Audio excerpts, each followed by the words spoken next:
कि असम और त्रिपुरा तो आपका शासित प्रदेश है, तो क्यों नहीं अब तक के ओबीसी आरक्षण की घोषणा आपने किया?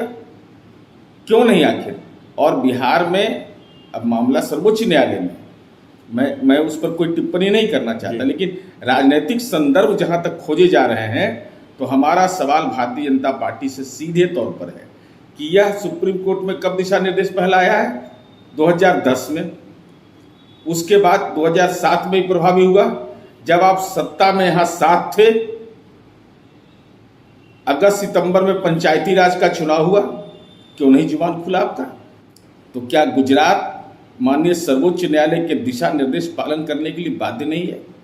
क्या उसके लिए कोई मापदंड नहीं है? यह भारतीय जनता पार्टी को बताना चाहिए। लेकिन जगदानंद सिंह की स्थिति एक खबर सामने आ रही है, बताया जा रहा है बड़े नाराज चल रहे हैं। नमस्कार, आप देख रहे हैं सिटी पोस्ट और मैं हूं अभिषेक मिश्रा। बिहार में एक फैसला आया स्थानीय निकाय चुनाव को लेकर हाईकोर्ट का, और उसके बाद आरक्षण को लेकर एक बहस छिड़ी हुई है। आरक्षण को लेकर एक बवाल शुरू हो गया है, सियासी बवाल। भारतीय जनता पार्टी कह रही है नीतीश कुमार बिहार के मुख्यमंत्री हैं, उनकी जीत की वजह से ये सब कुछ हुआ है। जेडीयू कह रही है बीजेपी की वजह से हुआ है, ये बीजेपी और केंद्र सरकार की साजिश है। जेडीयू बीजेपी ने दोनों ने आंदोलन का ऐलान किया है। इस पर बात करेंगे। हमारे साथ जेडीयू के मुख्य प्रवक्ता नीरज कुमार हैं, और चूंकि बिहार में चुनाव का बिगुल भी बज चुका है तो दूसरे राजनीतिक सवाल भी होंगे। तो बिहार सरकार के पूर्व मंत्री और नीरज कुमार सर हमारे साथ हैं। सर, आरक्षण को लेकर बिहार में एक सियासी लड़ाई, और भारतीय जनता पार्टी कह रही है बिहार के मुख्यमंत्री नीतीश कुमार की जीत की वजह से ये हुआ है। मैं भारतीय जनता पार्टी से जानना चाहता हूँ कि राज्य मंत्री परिषद के सदस्य इस विभाग के पंचायती राज और नगर निकाय के माननीय रेणु देवी जी रहीं, माननीय तारकिशोर प्रसाद जी रहे, माननीय सम्राट चौधरी जी रहे, तो ये लोग क्या कर रहे थे? अगर आरोप आप दूसरे पर लगाते हैं, और सवाल मेरा यह है, अब तो माननीय सर्वोच्च न्यायालय इन बिंदुओं को देखेगा, लेकिन अति पिछड़ा संवर्ग किस चिड़िया का नाम होता है? क्या भारतीय जनता पार्टी यह बता सकती है कि देश के दूसरे राज्यों में क्या अति पिछड़ा संवर्ग आपने बनाया? आपको सत्ता, आप अगर इसका श्रेय ले रहे हैं तो भारतीय जनता पार्टी को यह बताना चाहिए। और बिहार ने यह प्रयोग 2006-07 से शुरू किया, और इसका नतीजा यह हुआ कि ग्रामीण इलाकों में पंचायती राज में आरक्षण देने के बाद सामाजिक सौहार्द स्थापित हुआ, और माननीय सर्वोच्च न्यायालय विचार करेगा। लेकिन भारतीय जनता पार्टी गुजरात मॉडल की बात करती है। मेरा सवाल बीजेपी से सीधा है कि क्या भारतीय जनता पार्टी यह बताएगी, क्या यह सही है कि 4 मार्च 2021 को माननीय सर्वोच्च न्यायालय ने राज्यों को दिशा निर्देश दिया? क्या उसके बाद अक्टूबर 2021 में गांधीनगर का नगर निगम का चुनाव हुआ? क्या उसमें ईबीसी आरक्षण दिया गया? यह भाजपा को स्पष्ट करना चाहिए। क्या दिसंबर 2021 में गुजरात के अंदर पंचायती राज का चुनाव हुआ? क्या उसमें ईबीसी आरक्षण दिया गया? सच तो यह है कि 22 जुलाई 2022 को बैकवर्ड कमीशन बनता है गुजरात के अंदर, तो चुनाव कैसे संपादित करा दिया आपने? यह सवाल तो भारतीय जनता पार्टी अपने आप को राष्ट्रीय पार्टी करती है, और हमारा सवाल उसके साथ जुड़ा हुआ है कि असम और त्रिपुरा तो आपका शासित प्रदेश है, तो क्यों नहीं अब तक के ओबीसी आरक्षण की घोषणा आपने किया? क्यों नहीं आखिर? और बिहार में अब मामला सर्वोच्च न्यायालय में, मैं उस पर कोई टिप्पणी नहीं करना चाहता, लेकिन राजनीतिक संदर्भ जहां तक खोजे जा रहे हैं तो हमारा सवाल भारतीय जनता पार्टी से सीधे तौर पर है कि यह सुप्रीम कोर्ट में कब दिशा निर्देश पहला आया है? 2010 में। उसके बाद 2007 में प्रभावी हुआ, जब आप सत्ता में यहां साथ थे।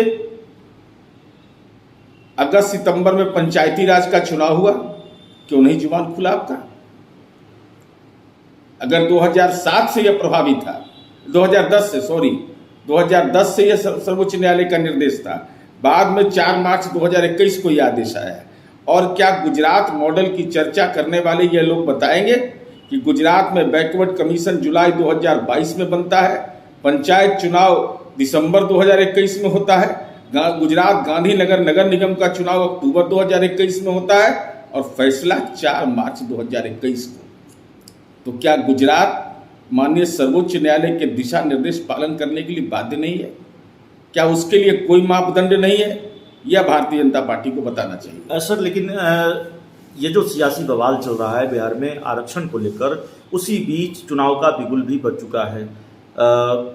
एक सीट है मोकामा, जहां आपका खासा प्रभाव, जहां से आप आते हैं, और ये माना जाता है कि आपका खासा प्रभाव है, वहाँ खासी पकड़ है।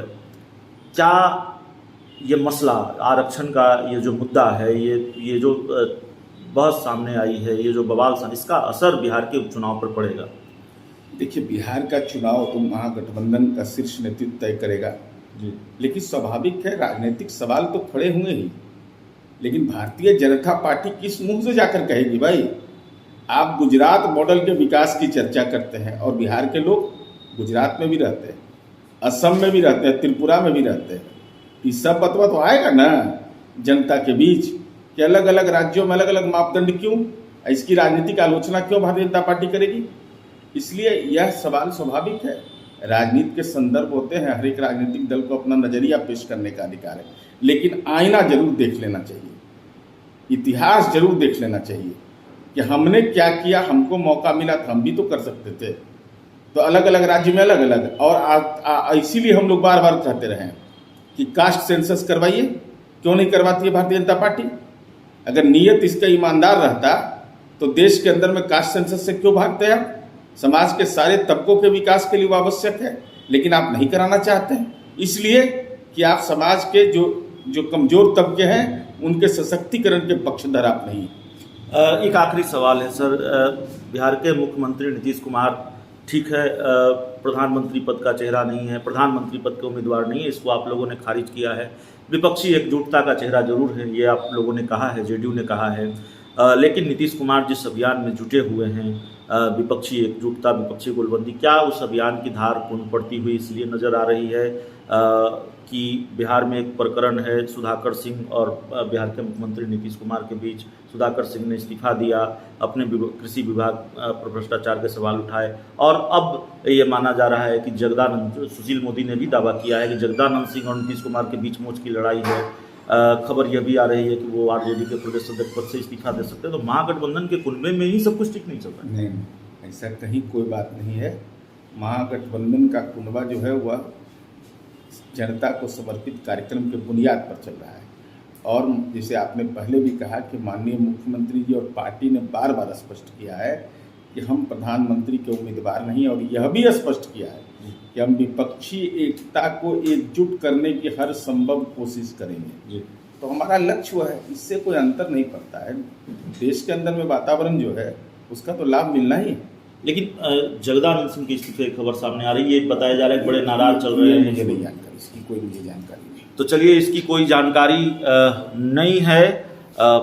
आरक्षण को लेकर जो बवाल है उस पर तगड़ा हमला, एक चिर परिचित अंदाज है बिहार सरकार के पूर्व मंत्री और जेडीयू के मुख्य प्रवक्ता नीरज कुमार का, और उसी चिर परिचित अंदाज में बीजेपी से ये सवाल पूछा है गुजरात को लेकर कि गुजरात मॉडल की बात आप करते हैं। तो ये तगड़ा पलटवार जेडीयू का भारतीय जनता पार्टी पर। इस बातचीत में, इस इंटरव्यू में इतना ही। बहुत बहुत धन्यवाद।